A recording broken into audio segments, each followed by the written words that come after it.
Hey guys, what's up? Today I just wanted to give you a bit of an overview of my home studio setup. Um, I've actually done two videos previous on this, and if you've seen them, you'll notice that it has changed quite a bit. There's a few new items here. I want to start off with the desk. Okay, this desk I built myself for about $100. Okay, so I just got some 2x4s and some 4x4s to build the frame, and then the top is actually just a piece of standard countertop I got from Home Depot, and then I laid it on there. It's 4 feet. It's just perfect. So I actually made a video on building that. You should go check it out. I will put a link in the description, and if you can see the little info cards, there is one right up there that you can click on right now. Okay, so let's start at the very bottom down here. So you'll notice the rack. Now the rack is just a gator case rack basically that I've actually screwed to the underside of the frame of this desk that I built. Now on the floor underneath, very elegant of course, this is an i7 laptop. It's just sat there and basically everything is just plugged up through there, so it just sits on the floor, raised up on a little stand there to keep it cool.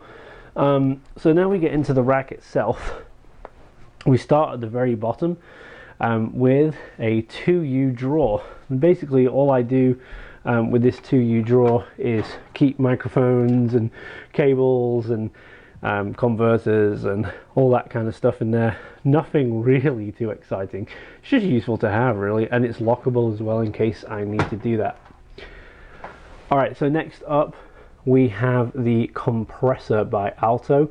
This 2-channel, it's a compressor, a limiter and gate all in one. And it, you know, there's not much else I can really say about that. It's just, that's pretty much what it is. It's and what it does. Next up is probably one of my favorites here. This is the Behringer Exciter, 2-channel again. If you're not sure what an exciter is, it's basically EQ on steroids. So you can adjust the low, mids, highs, and so on. But it's mainly used for vocal, and it just gives your vocal that warmth, warm fuzzy sound that your people like to hear. It's pretty cool. It alters the dynamics of your voice a little bit, and the harmonics just pads it out and makes it sound full and fuzzy and warm basically. Next up with the LED screen right here, this is the Behringer 3D Virtualizer Effects Unit. Again, 2-channel, and it has some absolutely awesome effects. It has delays, reverbs, echoes and pitch shifting. It also has a full sampler on there, a flanger, and lots of other different effects that you can apply. You can also combine any one of those effects with another one to make something unique, and each effect is customizable, so you can change the delay length, you can make it ping pong, and you can do all kinds of different cool things with that. So very nice. Next up is my interface. It's the Behringer Euphoria 4-channel interface, and the reason I went for that is because of the 4 insert jacks on the back, which means I can hook all this gear, outboard gear, into it. There aren't many interfaces actually out there that I'm aware of that actually have the insert jacks on there that you can use outboard gear with. So that's something that I was excited about. Plus it was in my budget at only $99, and it has some good preamps in there, and the 4 inputs here are XLR and a 1/4-inch combo. It also has phantom power for all channels, and monitor outputs and headphone output as well. Then I got a blank panel, and then this is my power conditioner, and yeah, I'm utilizing all 9 of the outputs on that. So that's the rack. Let's move on to the top of the desk here with my newest addition. This is the Behringer X-Touch controller control surface, and man, this thing it's just crazy. It's crazy. If you're familiar with the Behringer X series of things like the X32 with the Midas preamps and everything in there, or the M32 from Midas, or even the X Air systems from Behringer, you will know exactly how good this thing is. And so it basically allows me to make all the necessary changes and mix and everything I need to on the PC. Speaking of which, let's jump over to the PC, and as soon as the screen powers up, here we go. I'm using Reaper.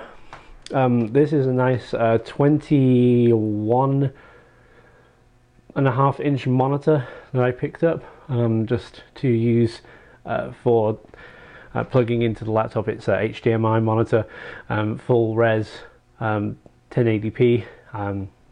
This is Reaper that I'm using on Windows 10, so for example, we can go over here with the X-Touch, and on channel 1, if I move the fader up and down on channel 1, let me pull back a bit, you can see it. There we go, look, moving up and down.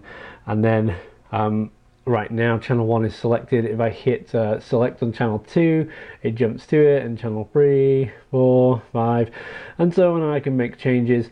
I can mute the channel if I want to. There we go, mute that channel if I want to do that. I can solo that channel. I can record on that channel, and even start recording, all from this interface. Now these are motorized faders as well, which is really cool. So like I can jump over by one channel, and you'll notice that the faders actually move to where everything is set on Reaper.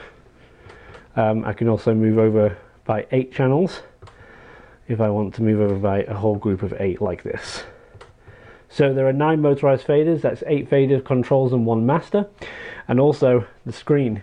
Every channel has a screen, and if we just zoom in, you should be able to, let's see, we can get it to, oh, there we go. So you can see that I have that channel named.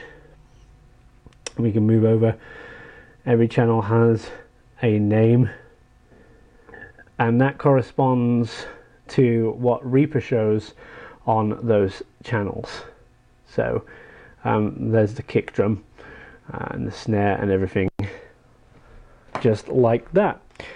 Alright, so everything else on the control surface is pretty self-explanatory. You've got the transport controls, you've got a jog wheel, and you've got programmable buttons. You've got the screen up here for the time indications and so on. So that's about it. I got a wireless keyboard here and a wireless mouse. Let's jump behind it. You'll see this is a MIDI Plus MIDI controller keyboard back there. Pretty cheap, just 49 keys, but it gets the job done for what we need. And then on this side, right here, and also on this side of the screen, you can see these are the Edifier monitor speakers. I have a review on those as well. Go check that out. It'll be up in the top corner and also in the description. And let's see, what else have I got here? Oh yeah, the Behringer studio headphones right there that I use, and I really like those. Really neat. And oh, that case there, that's for the microphone that I'm using. I just did a review on that, the BOYA BY WM4 microphone. You can see a review on that too. And then my wall, oh look, there's me, Shadow. Hi. And these are some little animals that my kids made me for my birthday. Hey, have you got any suggestions of what to do with this wall space above the desk? If there's any kind of art or something I should put there, drop a comment below, let me know. I want to put something cool there, maybe a picture, maybe a poster, maybe something sound or studio related. I don't know. We'll have to see. You make some suggestions, we'll see what goes on. Alright, if you guys have got any questions about any of this stuff, drop a comment below, let me know. I'll do my best to answer it. Or if you have any other questions or suggestions or anything like that, let me know. Please do subscribe to the channel, check out all my other videos, give this video a thumbs up, and share it with all your friends, and we look forward to seeing you in the next one. Alright guys, thanks for watching.